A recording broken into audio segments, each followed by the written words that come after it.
Okay Sir Jam, ito na po yung reseta mo. So yan po, bali antibiotic po yung reseta ko sa inyo. So inumin mo po yan once a day every 12 PM po, okay? May tanong pa po ba sila? Okay po, Dok. Dok, may tanong lang po ako. Okay lang po kaya inumin ko siya ng mas maaga? What? O mga around 10 o'clock or 11 para po syempre, Dok, syempre pag mas maaga ko siyang ininom, hindi makakapaghanda yung mga bakterya, yung mga germs sa loob ng katawan ko.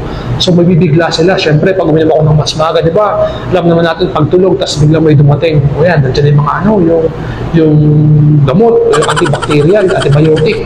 So mas mamamatay ka agad sila, di ba? Syempre, mabibigla eh. Ganun kasi yung tendency nun, di ba, Dok? Tapos, kesa po inumin ko siya ng once a day, okay lang po kaya inumin ko siya ng mga 3 times a day, Dok, or 4 times a day, para mas malakas, di ba, Dok? Kasi alam naman natin na kapag mas madami, Dok, yung mas madami, mas malakas, di ba? Pag yung isa nga, pag pinagtulungan ng madami, di ba, talagang palo, durog, di ba? Para talagang patay talaga, Dok, yung bakterya. Sa tingin nyo, Dok? Sir, may iniinom po ba yung ibang gamot? Para po kasi kayong sabugi. Kasi ako'y sabog na, ako'y sabog na, ako'y sabog na.